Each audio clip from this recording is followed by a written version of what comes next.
Hello and welcome to Confused Reviews, where Cartoon Drawing reviews movies. And it's once again time to crack open another theatrical remake of an old disregarded television show from years past, because that's one of my strong suits. Last time I tore the Chips reboot a new donut hole, and I got to thinking, I don't think I can handle the mental and physical toll these terrible movies can inflict for much longer. Oh no. So in the meantime, I landed on a flick that rides the thinnest cable between guilty pleasure and legitimate childlike enjoyment. 2010's The ATeam. For those of you who aren't familiar, or an asshole like me who owns a complete physical copy of this almost 40-year-old show, The ATeam was the pinnacle of cornball 80s action shows. It followed the adventures of 4 Vietnam vets framed for a crime they didn't commit as they travel around helping the innocent stop the forces of evil. The evil! All while being pursued by the government who desperately try to stop the rogue renegades. Or if you want the logline, Mr. T and friends drive in a van and punch the heavy once a week to fill a time slot. Hulk Hogan also made several appearances, so the ATeam and WWE are canonically connected. It makes sense, don't worry about it. You heard it here first. Oh yeah! And it eventually began to decline in quality, suffering from the same, oh, this is tanking in the ratings, do everything you can to save it, just can it. And it ended after 5 seasons. Revving forward a few decades, the idea of throwing the Fantastic Four of freaky car flies onto the cinema marquee was planned to varying stages of production, but never managed to see the plan come together. But at the tail end of the 2000s, when the housing market was in shambles and Obama was moving into 1600 Pennsylvania Ave, something special was brewing at 20th Century Fox. One painfully bad trailer and a few promising promotional posters later, and it was clear they were sinking a lot of talent and a lot of money into this one. Unlike some of the other TV remake messes that had a production budget equal to working the night shift at the local Burger King, each. It tells the story of our favorite pals trying their best to clear their names after they are convicted for a vicious wrongdoing that they didn't do. Really isn't that complicated to follow. And before we get going and you whine and cry about the casting of the group, allow me to help you visualize the thousands of potential alternatives that could have been. It gets obscure. Harrison Ford, Bruce Willis, George Clooney, Tommy Lee Jones, Kurt Russell, Sylvester Stallone, Arnold Schwarzenegger, Bill Paxton, Brian Bosworth, Howie Long, Stephen Lang, Michael Biehn, Jeff Bridges, Ed Harris, Jeffrey Dean Morgan, Josh Brolin, Dennis Quaid, John Travolta, Nick Cage, Michael Keaton, Alec Baldwin, Ron Perlman, Jean-Claude Van Damme, and Steven Seagal were all at one point considered for Hannibal. Tom Cruise or Christian Bale were tossed around for Face. Woody Harrelson, Ryan Reynolds, Sean William Scott, and Jim Carrey could have been Murdoch. And for the gold-loving catchphrase machine, Mahershala Ali, Common, Game, Dwayne Johnson, and Ice Cube were thrown in the mix. And while a few may have worked, most of these sound awful. Thankfully, the actors hired landed their respective parts, because visually, it's striking. And considering I assembled a bit of a team of my own, the timing couldn't have been more perfect.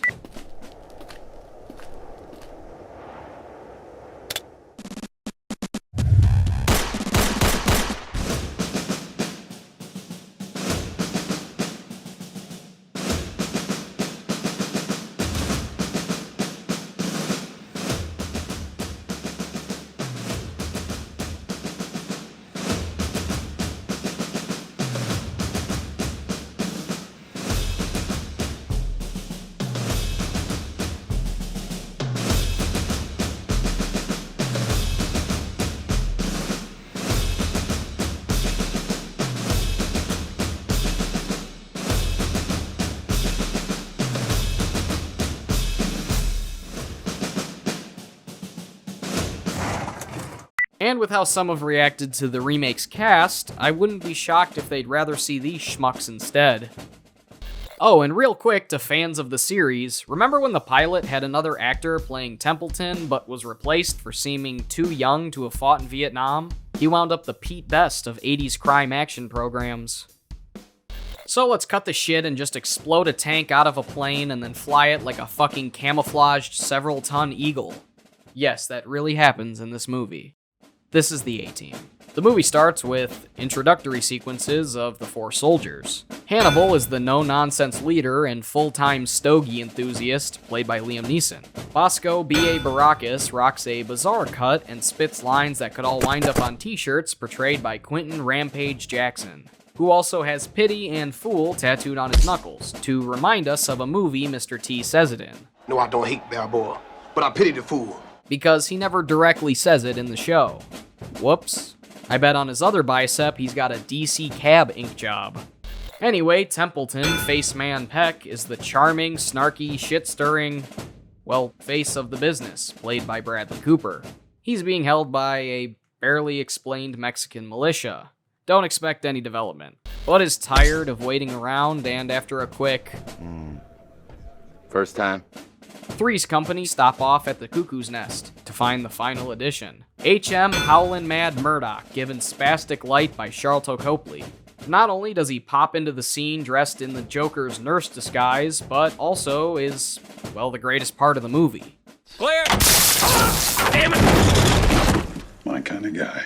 Oh, and is nuttier than squirrel shit at a chocolate factory. What, we're gonna go in this dinosaur, this freak show? You spin me right round, baby, right round. He sings better than the original song. Is that rendition on the soundtrack? It's actually a bonus track. They hop on the convenient escape copter and show that one AC unit is all it takes to squash Ol' Reliable. You know, they could smash 100 more of the classic ATeam vans in this, and it still wouldn't be 1/1000th as disrespectful to the source material than the Dukes of Hazzard The Beginning was. Yeah, you're right. So that was bad. The chase is well underway, and is really wild and fun, throwing the audience, and characters, all over the place before concluding with the oldest act of patriotism this side of the 13 colonies. Don't bring your fucking weapons over US soil unless you want to see why we spend so fucking much on artillery.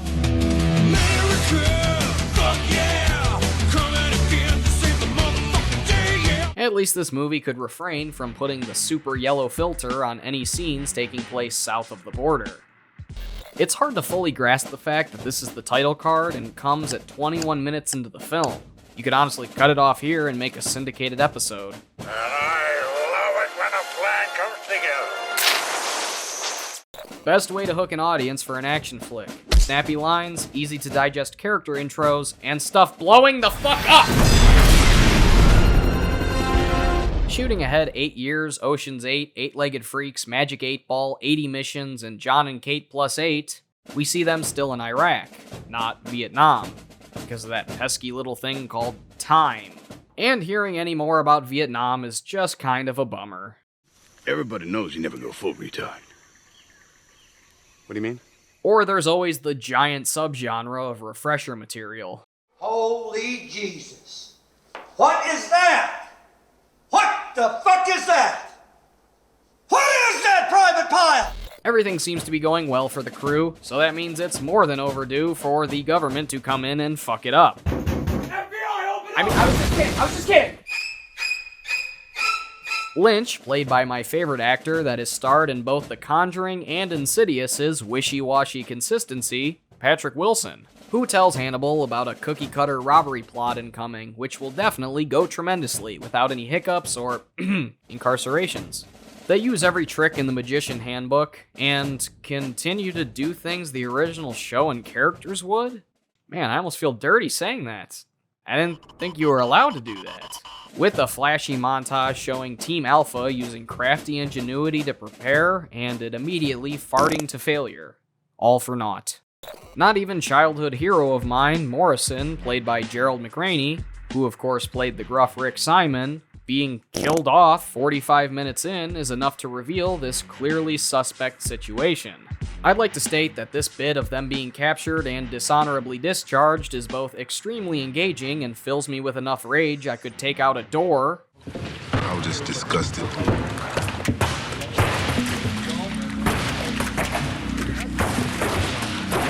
You know what sucks about that? It shows everybody how cheap our doors are.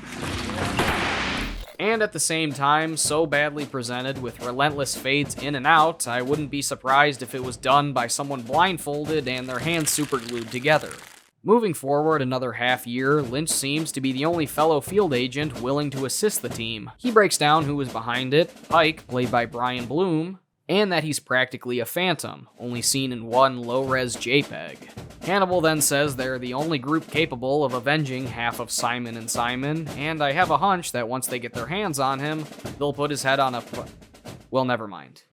Escape from Alcatraz 2 is going very smoothly, with Smith faking his death in a furnace, leading to a better outcome than some people. Me? Bitch! And one quick OG cameo come and gone, they snag Peck and Baracus in varying levels of coolness and creativity, leaving only one.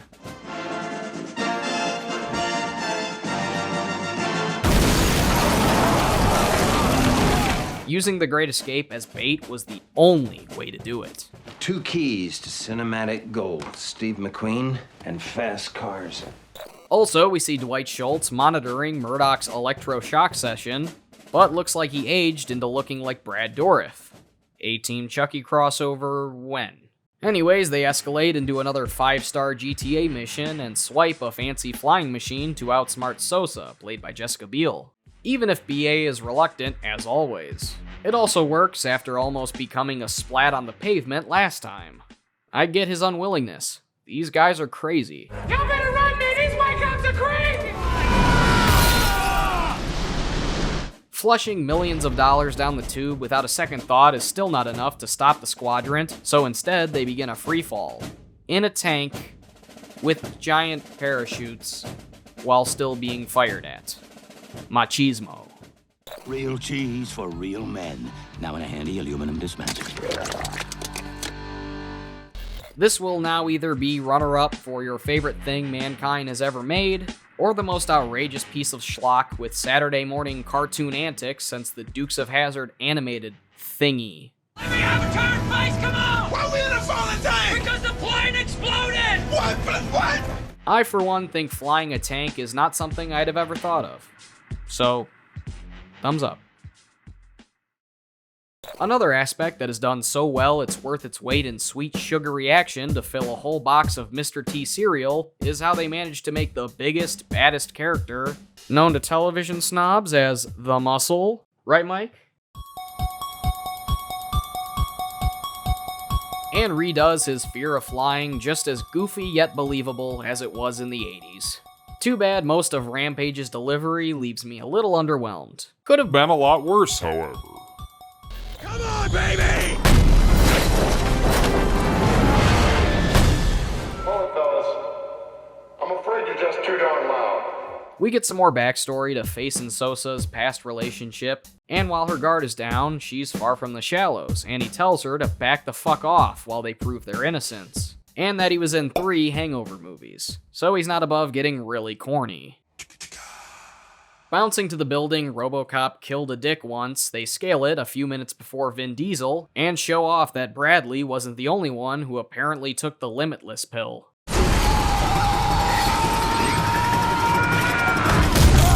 Part of my brain wants to pick apart how Pike's hands would be just bone, because there's no way he would be able to slide down that with just his suit jacket as protection. But then I see Murdoch snag a guy's parachute with a helicopter and fly off, and I feel like a bewildered kid again.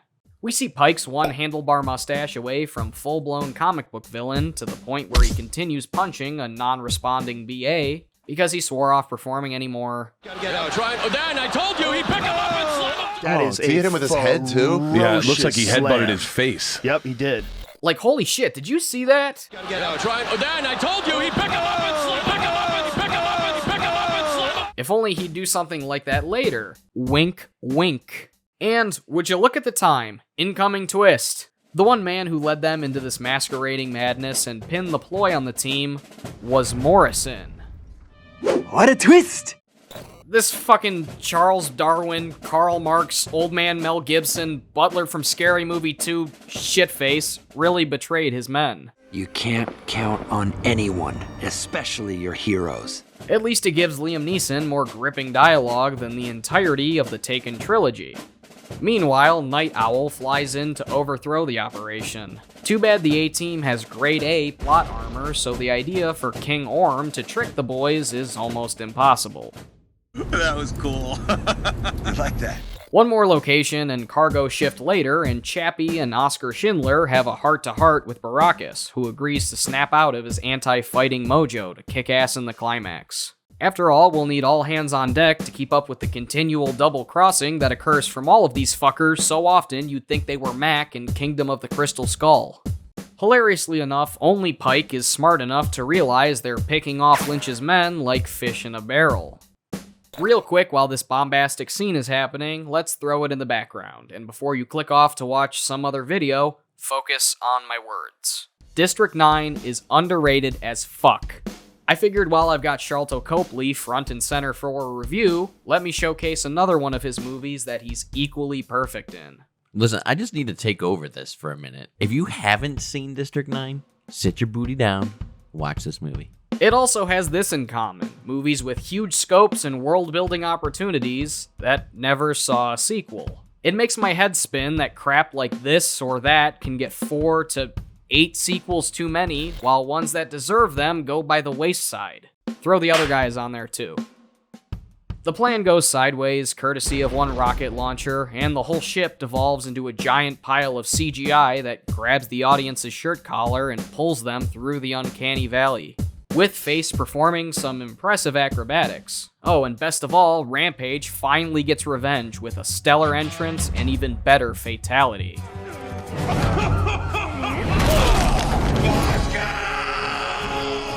He even pulls off the beanie to reveal the mohawk. This illogical second annual fuck festival keeps going with Lynch playing cat and mouse with Hannibal and has more tension than The Devil Made Me Do It's entire finale. It's not very good. Oh, okay. Did you not see it? No. Allowing him to finally kill Morrison for the 3rd time and find the money plates. Well, too bad the gang is too meticulously magical to let him actually kill him, instead vilifying Lynch through your classic ketchup squib.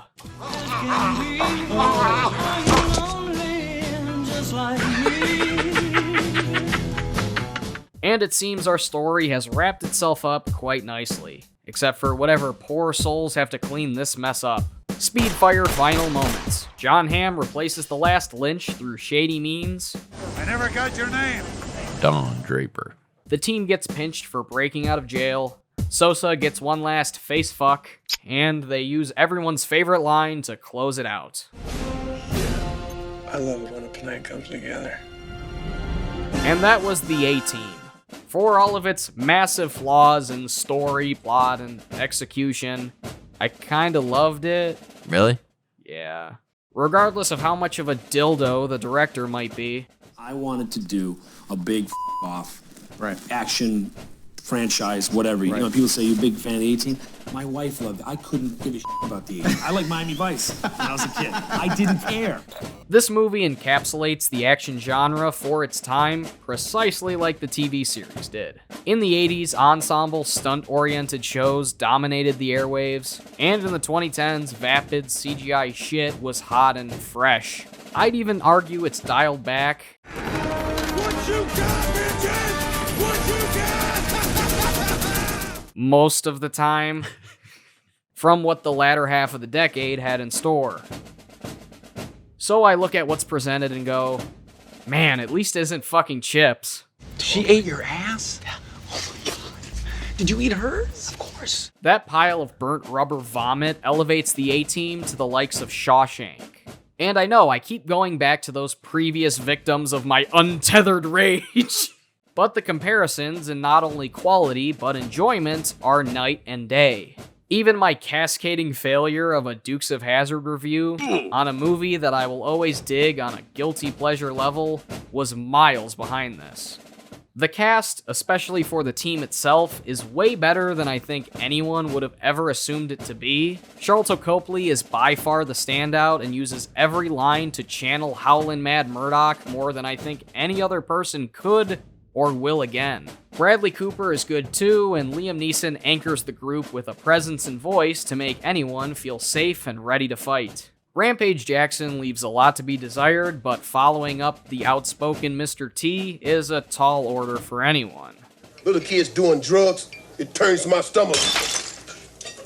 I just want to shake some sense into you kids that are using drugs and thinking about using. So remember, don't, or else. Okay? And I still think he's good to an extent. Jessica Biel, Patrick Wilson, and Brian Bloom weren't giving Daniel Day-Lewis commitment, show-stopping performances, but are fine as supporting characters. The action spectacle is good and pays respect to the series with loud outbursts and dynamic camera moves. It's no Mission Impossible or any one of Jackie Chan's movies, but still had me enthralled in the craziness. As for the other technical parts, let's just say the writing is as cliche as Mr. Lee is stereotypically Chinese. At the end of the day, I'm not a critic. I'm just a regular dude. I like to drink beer, you know? I love my family. Rock, flag, and eagle, right, Charlie? He's got a point. But I do appreciate film as art. I wouldn't dump thousands of precious hours into theoretically comedy videos about movies if I didn't. And I've always looked at movies from 4 categories. Art you like, art you dislike, crap you really like, and crap that makes you want to slam your head in a car door. This movie staples itself directly in the middle of the chart for me. I was thoroughly entertained for its 2-hour runtime, and I can't say I was bored or annoyed too much at any specific areas. It's a fun, dumb explosion extravaganza that was just as insane as the show was. Don't take it too seriously, and remember that the quality could have been so much fucking worse. I'm going to give the A-Team